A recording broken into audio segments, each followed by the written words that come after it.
नमस्कार, मैं हूं कवलजीत सिंह और आप देख रहे हैं एक नजर। सबसे पहले नजर डाल लेते हैं अब तक की सुर्खियों पर। हेडलाइंस के प्रायोजक हैं रिफ्रेश मैट्रेस, एक ऐसा एहसास जो कर दे आपको रिफ्रेश। और मनमोहिक्स, जहां आपकी शॉपिंग को मिले नई पहचान। कांग्रेस ने छठे दिन भी किया सदन का बहिष्कार, नहीं लिया सदन की कार्यवाही में भाग। विपक्ष के वॉकआउट करने के बाद धूमल आए मीडिया के सामने, विपक्ष के आरोपों को बताया निराधार, कहा साक्ष्य देखने पर ही होगी जांच। पालमपुर में एक बार फिर हुआ शहीदों का अपमान, प्रशासन ने कबूला नहीं हो पाई शहीदों की प्रतिमा की सुरक्षा। और कांगड़ा में 3 शक्तिपीठ धाम के होंगे ऑनलाइन दर्शन, लोग घर बैठे कर सकेंगे माता के दर्शन, कहा उपायुक्त राजेंद्र सिंह ने। और अब खबरें विस्तार से। हिमाचल प्रदेश विधानसभा के बजट सत्र के छठे दिन भी विपक्षी पार्टी कांग्रेस ने सदन से वॉकआउट कर दिया। कांग्रेस पार्टी सूबे के स्वास्थ्य मंत्री के इस्तीफे की लगातार मांग कर रही है, लेकिन मुख्यमंत्री धूमल की तरफ से बिंदल को क्लीन चिट मिलने के बाद विपक्ष अब इस मामले पर सीबीआई जांच की मांग कर रहा है। उधर विपक्ष की नेता विद्या स्टोक्स ने साफ कर दिया कि जब तक बिंदल को मंत्रिमंडल से बाहर नहीं किया जाता, तब तक कांग्रेस पार्टी के विधायक बजट सत्र की कार्यवाही में अपना सहयोग नहीं देंगे। नहीं चलेंगे, नहीं चलेंगे, नहीं चलेंगे, भूमाफिया नहीं चलेंगे, नहीं चलेंगे। हिमाचल प्रदेश विधानसभा के छठे दिन भी विपक्षी पार्टी कांग्रेस के विधायकों ने स्वास्थ्य मंत्री राजीव बिंदल के इस्तीफे को लेकर सदन में खूब हंगामा करते हुए वॉकआउट कर दिया। लगातार छठे दिन भी विपक्ष राजीव बिंदल के इस्तीफे को लेकर अड़ा रहा। विपक्ष की नेता विद्या स्टोक्स ने इस मामले पर मुख्यमंत्री द्वारा बिना सबूतों के ही स्वास्थ्य मंत्री राजीव बिंदल को क्लीन चिट देने पर हैरानी जताई। विद्या स्टोक्स का कहना है कि सच जानते हुए भी मुख्यमंत्री बिंदल को बचाने का प्रयास कर रहे हैं, जो दुर्भाग्यपूर्ण है। कल हमें माननीय मुख्यमंत्री जी ने आवेदन किया और अफेयर्स मिनिस्टर साहब को हमें चिट आया कि आपको और ठाकुर कौल सिंह जी को हमें अपने दफ्तर में बुलाया बातचीत के लिए, और हमने उसको बड़े अच्छे से माना। चलो, उन्होंने स्वीकारा, हम भी गए, बातचीत हुई और जो हमने इश्यूज इनके पास कहा, हमारे पास डॉक्यूमेंट्स है, हम उन डॉक्यूमेंट्स को देंगे और आप उसके बाद कार्रवाई करेंगे। इन्होंने कल अपनी सारा चिट्ठा खोल कर उसको खूबसूरत बना दिया। श्रीमान बिंदल साहब को उनकी सारी खुशियाँ, अच्छी खुशियाँ जो थी, अच्छी बातें थी, वही उन्होंने प्रचार कर दी। हाउस में कहने की क्या आवश्यकता थी, जब हमारा फैसला हो चुका था कि जो हम डॉक्यूमेंट लाएंगे उसके ऊपर आप उसको कार्रवाई करेंगे और उसको देखेंगे, एग्जामिन करेंगे, उसके बाद आप फैसला करें। इन्होंने कल ही दे दिया फिर क्लीन चिट, जिसके साथ हमारे साथ धोखा नहीं था और क्या है। और वो कहते हैं विद्या स्टोक्स जी क्यों कह रही है हमको धोखा है, और धोखा ही है और क्या है, विश्वासघात है हमारे साथ। हाँ, जनता के साथ धोखा है। हमने शराफत से मान लिया कि ठीक है हम। उधर मुख्यमंत्री धूमल का कहना है कि कांग्रेस पार्टी बेबुनियादी आरोप लगाकर अपनी मांग मनवाने में जुटी हुई है। धूमल ने कहा कि उन्होंने विपक्षी पार्टी की नेता से इन आरोपों को लेकर उन्हें कागजात देने की बात कही, लेकिन इस पर कांग्रेस पार्टी का कोई भी जवाब नहीं आया है। उन्होंने कहा कि सभी साक्ष्य देखने के बाद ही वो किसी तरह की जांच के बारे में विचार करेंगे। मिसअंडरस्टैंडिंग रही, क्योंकि अब वो अगर उस दिन भी आके कहे कि हमारे जांच का नहीं बोला तो देंगे कुछ, तो जांच तो उसके बाद उसको देखा जाएगा कागजों को। क्या सरकार की तरफ से फिर से प्रयास होगा विपक्ष को बनाने के लिए? मैं आपके माध्यम से अपील करना चाहूँगा मीडिया के माध्यम से भी कि वो आए। हम लोगों ने तो अपनी प्रॉपर्टी जो दी थी वो आरटीआई वालों ने दिल्ली से लेके भी सारी पब्लिश कर दी, आपके पेपर्स में छपी है। क्या सभी हमारे माननीय विधायक चाहे पक्ष के चाहे विपक्ष के हैं वैसे अपनी प्रॉपर्टीज को सार्वजनिक करें तो अच्छा रहेगा। आज कौल सिंह जी ने सीबीआई इंक्वायरी की बात की है, बाद में गौरतलब है कि विपक्षी धूमल सरकार को घेरे में किसी तरह की कोई कसर नहीं छोड़ना चाहते। के चैनल के लिए शिमला ब्यूरो के साथ मनविंदर सिंह की रिपोर्ट। पालमपुर में विवादित राष्ट्रपिता महात्मा गांधी की प्रतिमा के अनावरण के उपरांत पालमपुर के कारगिल शहीद परमवीर चक्र विजेता कैप्टन विक्रम बत्रा की प्रतिमा के सीने से परमवीर चक्र ही लापता हो गया है। न जाने कितने दिनों से यह परमवीर चक्र लापता है। हैरत कर देने वाली बात तो यह भी है कि प्रशासन इस बात से पूरी तरह अनभिज्ञ है, जबकि पालमपुर नगर परिषद का कार्यालय, लोक निर्माण विभाग का विश्राम गृह इसके नजदीक है। होली मेले के दौरान न जाने कितनी लाल बत्ती वाली गाड़ियां यहां से गुजर गई, लेकिन किसी की एक बार भी यहां पर नजर नहीं पड़ी।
तो इसका मतलब ये हुआ कि वो कोई वहाँ पर शरारती एलिमेंट है जो उसको शरारत करता है और वो निकाल लेता है।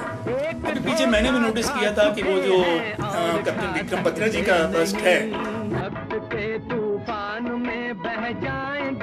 वहीं पालमपुर के एसडीएम ने जानकारी मिलने पर इस मामले में तुरंत कार्यवाही की बात कही और इस बात पर खेद जताया। इसमें क्योंकि यहाँ पर सरकार का रिप्रेजेंटेटिव होने के नाते कि मैं ये कहूँगा कि हाँ कि कुछ हमारी तरफ से भी कमी रही है, पहले भी गायब हुआ है, अब भी हुआ है। गौरतलब है कि पालमपुर में प्रतिमा से छेड़छाड़ करने का मामला पहली मर्तबा सामने नहीं आया, बल्कि इससे पहले भी इस तरह के मामले सामने आ चुके हैं और उस वक्त भी प्रशासन की आंखें तब खुली जब मीडिया ने इन बातों को उजागर किया। अब की बार भी कुछ ऐसा ही मामला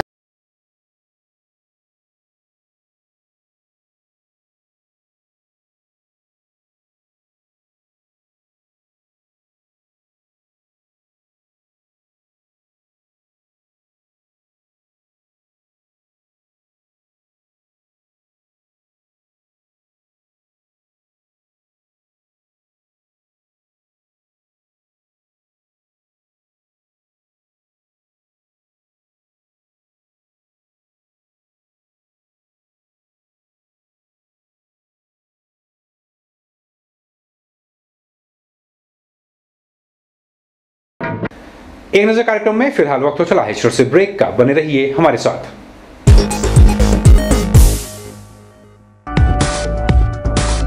रिफ्रेश ब्रांड का मैट्रेस अब आपके लिए। रिफ्रेश का फ्रेश फोम मैट्रेस आपके शरीर के प्रेशर पॉइंट को देता है बेहतर मसाज। ल्यूक्स रिबाउंड मैट्रेस आपके शरीर के कुछ एक्स्ट्रा कंफर्ट के लिए। स्प्रिंग जिंक मैट्रेस, जैसा कि इसका नाम ही बताता है, ये आपके वजन के मुताबिक देगा आपके शरीर को राहत। और कंप्रेस्ड कोयर और फोम निर्मित चैप मैट्रेस, ठोस व सुखद एहसास के लिए। तो आज ही अपने घर ले आइए इस एहसास को, जो कर देगा आपको रिफ्रेश। रिफ्रेश लेकर आए हैं आपके लिए एक स्पेशल ऑफर। लाइए अपना कोई भी पुराना मैट्रेस और ले जाइए रिफ्रेश का नया मैट्रेस और हो जाइए रिफ्रेश। क्या आप अपने घर में रखे भारी भरकम टेबल की वजह से परेशान हो चुके हैं? क्या आपको एक ऐसा टेबल चाहिए जो आपकी जरूरतों के मुताबिक काम करे? और क्या आप एक ऐसा टेबल चाहते हैं जिसे आप कहीं पर भी लेकर जा सकें? अगर आपका जवाब हाँ है तो फिर उठाइए फोन और स्क्रीन पर दिखाए जा रहे नंबर पर अभी फोन करें। आधुनिक पिकनिक टेबल, जो काम करेगा आपकी जरूरतों के मुताबिक। अगर आप कहीं पिकनिक पर जा रहे हैं या कहीं आउटिंग करने की सोच रहे हैं तो फिर पिकनिक टेबल आपकी आउटिंग को यादगार बना देगा। पिकनिक टेबल काम करता है आपकी जरूरत के हिसाब से। आप इसे एक टेबल की तरह ही नहीं बल्कि एक डाइनिंग टेबल, स्टडी टेबल या फिर ऑफिस टेबल की तरह भी इस्तेमाल कर सकते हैं।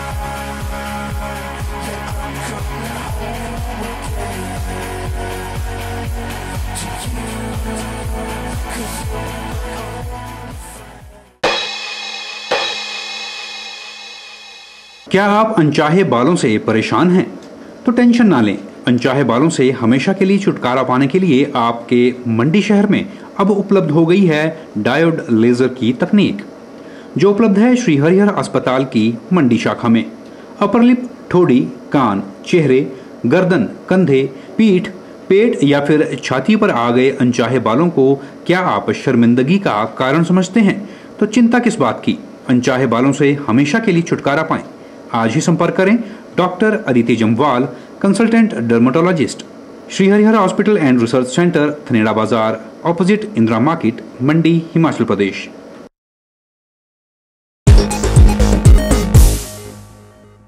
जिला कांगड़ा के तीनों शक्तिपीठ श्री ज्वालाजी, श्री ब्रिजेश्वर धाम व श्री नंदीकेश्वर धाम में आगामी 23 मार्च से आरंभ होने वाले चैत्र नवरात्रे मेलों का अब श्रद्धालु घर बैठे ही इंटरनेट के माध्यम से देश विदेश में ऑनलाइन कर दर्शन कर सकते हैं। यह बात कांगड़ा के उपायुक्त राजेंद्र सिंह ने दी।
उपायुक्त ने बताया कि इस कंपनी द्वारा तीनों शक्तिपीठों को ऑनलाइन करने का कार्य नवरात्र आरंभ होने तक पूरा कर लिया जाएगा, ताकि श्रद्धालुओं को घर बैठे बैठे ही दर्शन हो सके।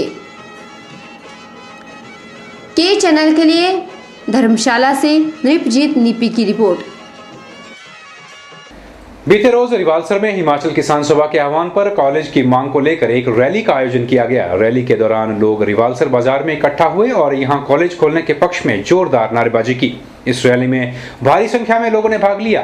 उन्होंने अपील की है कि इस मांग संबंधी निर्णय 31 मार्च से पहले ले लिया जाए।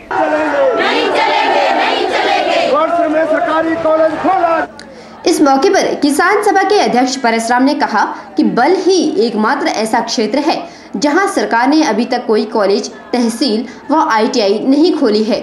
उन्होंने कहा कि इस क्षेत्र के साथ सरकार का भेदभावपूर्ण रवैया रहा है। इसके साथ ही उनका कहना था कि बल विधानसभा क्षेत्र के लिए सरकारी डिग्री कॉलेज शीघ्र ही रिवालसर में खोला जाना चाहिए, क्योंकि इसका फायदा साथ लगती पंचायतों को ही होगा। लोगों का मानना है कि यहां से मंडी, सरकाघाट, धर्मपुर व सुंदरनगर कॉलेज दूर पड़ते हैं, जिससे कन्या विद्यार्थियों को परेशानियों का सामना करना पड़ता है।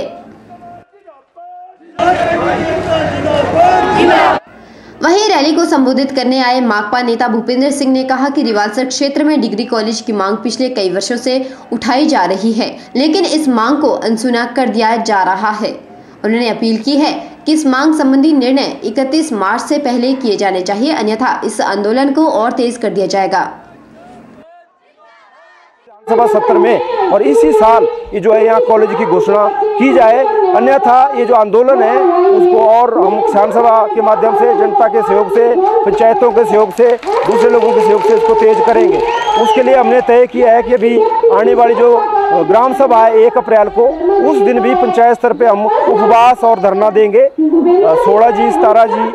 17 अप्रैल को हम रिवालसर में एक सामूहिक उपवास रखेंगे और उसके बाद भी अगर ये मांग नहीं मानी जाती है तो इसको आने वाले समय में और तेज किया जाएगा। अपनी इस मांग के चलते यह लोग पहले भी 20 पंचायतों के प्रस्ताव इकट्ठे कर मुख्यमंत्री को भेज चुके हैं, लेकिन कोई कार्यवाही नहीं हो पाई है। अपनी मांग पर कार्यवाही न होने पर इन लोगों ने 1 अप्रैल को सामूहिक उपवास व धरने की बात भी कही और फिर भी बात न बनी। 16, 17 और 18 को भी 3 दिन यह क्रम जारी रखा जाएगा और साथ ही आने वाले समय में भूख हड़ताल को भी अंजाम दिया जा सकता है। कैमरामैन विजय के साथ ब्यूरो रिपोर्ट, के channel, Rewalsar.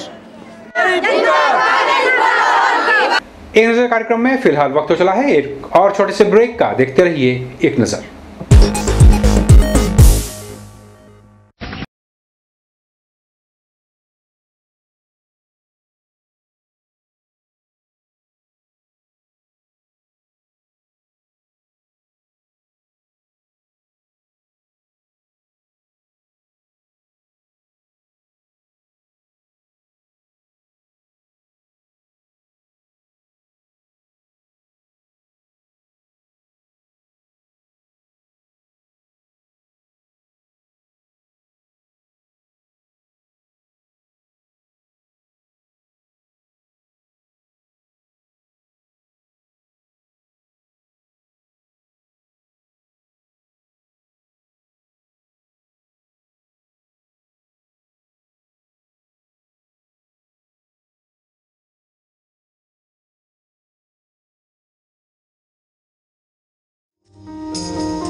Sai Valley Hospital and Trauma Center, Kanad, Sundarnagar is now associated with Banga Hospitals Private Limited. Sai valley hospital में उपलब्ध है बेहतरीन डॉक्टर्स की एक पूरी टीम। Doctor M.A. बासित, हड्डी रोग विशेषज्ञ, डॉक्टर रिचा बासित, बाल एवं शिशु रोग विशेषज्ञ, doctor Anil Bajaj, medical specialist, doctor Sijo John, शल्य एवं दूरबीन विधि द्वारा ऑपरेशन के विशेषज्ञ। साई वैली हॉस्पिटल में उपलब्ध सुविधाओं की बात करें तो यहाँ उपलब्ध है ऑपरेशन थिएटर विद CR, यहाँ होते हैं रीढ़ की हड्डी व जोड़ों के ऑपरेशन व दूरबीन द्वारा इक्ते की पथरी के operation, TMT, ICU, major and minor operation theatre, labour room, general and private rooms. For more details please contact Sai valley hospital and trauma centre, Kanaid, Sundernagar, district Mandi. Bharat scout and guide के राष्ट्रीय कैंप का आयोजन ढालपुर स्थित बॉयज स्कूल में flag off करके किया गया। यह कैंप 17 से 22 मार्च तक चलेगा। इस कैंप में देश भर के प्रतिभागी भाग ले रहे हैं। इस दौरान इन प्रतिभागियों के द्वारा जिला भर के मुख्य स्थानों में ट्रेनिंग के साथ साथ प्रकृति एवं देव परंपरा का भी बारीकी से अध्ययन किया जाएगा। कुल्लू के ढालपुर स्थित बॉयज स्कूल में आयोजित होने जा रहे भारत स्काउट एंड गाइड के राष्ट्रीय कैंप के बारे में क्षेत्रीय संगठन आयुक्त अशोक महापात्रा ने जानकारी देते हुए बताया कि कुल्लू में इस तरह का शिविर पहली मर्तबा आयोजित किया जा रहा है। उन्होंने बताया कि इस कैंप में देश के 13 राज्य भाग ले रहे हैं। तो आज LOC में इधर आया हूँ, जो नेशनल हेडक्वार्टर मुझे डेप्यूट किया है जो कैंप कंडक्ट करने के लिए। जो इधर से आए हैं, अभी तक 13 स्टेट आए हैं जो प्रेजेंट है। उनका मेन मुख्य ये है कि यह है नेशनल लेवल ट्रैकिंग कम नेचर स्टडी प्रोग्राम। हमारा ये कुल्लू में पहली बार हो रहा है। ये हमारा पहले उत्तराखंड में होता है हर साल। ये पहली बार इसलिए कर रहे हैं, हिमाचल का जो नेचर है उसके ऊपर हम स्टडी करके जो रिपोर्ट देते हैं गवर्नमेंट को। तो ये नेचर के ऊपर नेचर में हम कैसे रहते हैं, इनका पब्लिक कैसे रहते हैं, पब्लिक के साथ इंटरेक्शन हम करेंगे। वहीं इस कैंप के बारे में जानकारी देते हुए DOC मनोहर लाल ठाकुर ने बताया कि यह कैंप 17 मार्च से शुरू होकर 22 मार्च तक चलेगा। उन्होंने कहा कि इस कैंप के माध्यम से 13 राज्यों से आए प्रशिक्षुओं को प्रकृति के बारे में बहुत कुछ जानने को मिलेगा। गौरतलब है कि भारत स्काउट एंड गाइड के राष्ट्रीय कैंप का आयोजन हिमाचल में पहली बार किया गया, जिसमें देश के लगभग 13 राज्य भाग ले रहे हैं। उम्मीद जताई जा रही है कि इस कैंप में अभी और भी कई राज्य भाग ले सकते हैं। इससे पहले इन कैंपों का आयोजन उत्तराखंड में किया जाता था। के चैनल के लिए कुल्लू से मनविंदर सिंह अरोड़ा की रिपोर्ट। और अब बात करते हैं बैजनाथ की। धार्मिक स्थल बैजनाथ में हर वर्ष लाखों की संख्या में श्रद्धालु आते हैं। महाकालेश्वर धाम के दर्शनों के लिए लाखों श्रद्धालु बैजनाथ बस अड्डे पर पहुंचते हैं, लेकिन बैजनाथ बस स्टैंड की हालत इतनी बदतर है कि इससे न केवल बाहर से आने वाले बल्कि स्थानीय लोग भी परेशान हैं। बस अड्डे में जगह जगह गड्ढे, कीचड़, गंदगी और शौचालय की बदबू से लोगों को दो चार होना पड़ रहा है। बैजनाथ के बस अड्डे पर रोजाना लगभग 700 से 800 सरकारी व निजी बसों की आवाजाही रहती है, लेकिन बस स्टैंड की हालत दयनीय है कि लोग यहां पर 2 मिनट के लिए भी खड़े नहीं हो सकते। प्रतिदिन यहां आने वाले यात्रियों के अनुसार बैजनाथ बस स्टैंड की हालत बहुत ही दयनीय है। लोग बताते हैं कि जगह जगह कीचड़ से भरे गड्ढे और गंदगी के ढेर को देखकर लगता है कि वे किसी नरक में धकेल दिए गए हैं। यात्रियों को बसों की संख्या ज्यादा व जगह छोटी होने के कारण बसों से उतरने व चढ़ने में भी दिक्कतों का सामना करना पड़ता है। यात्रियों के मुताबिक बस अड्डे की हालत दयनीय होने के बावजूद प्रशासन और सरकार की तरफ से अड्डे की दशा को सुधारने के लिए कोई प्रयास नहीं किए जा रहे हैं। जगह जगह रेत के ढेर व गंदगी के कारण यात्रियों को खासी परेशानी का सामना करना पड़ रहा है। जो दयनीय स्थिति का आलम चला हुआ है उसको लेकर काफ़ी दुख व्यक्त किया जा सकता है। रोजाना यहाँ पे सैकड़ों की तादाद में श्रद्धालु बैजनाथ शिव मंदिर में बस स्टैंड के लिए आते हैं, लेकिन यहाँ की दयनीय स्थिति को देखकर उनमें भी जो है उनकी भी श्रद्धा को ठेस पहुँचती है। कहने को तो बैजनाथ विधानसभा क्षेत्र जो है वो काफ़ी बड़ा है और काफ़ी यहाँ पे ज़्यादा लोग यहाँ पे आते जाते रहते हैं, लेकिन नहीं उठाए। उधर जब हमारे संवाददाता ने RM और PWD विभाग से इस बारे में जानना चाहा तो उन्होंने कुछ भी कहने से इनकार कर दिया। अब सवाल यह उठता है कि आखिर इस बस स्टैंड की हालत कब सुधरेगी भी या नहीं। भारी दिक्कतों से दो चार हो रहे लोगों की परेशानी देख आखिर प्रशासन की आंख कब खुलेगी। के चैनल के लिए बैजनाथ से कमल गुप्ता की रिपोर्ट।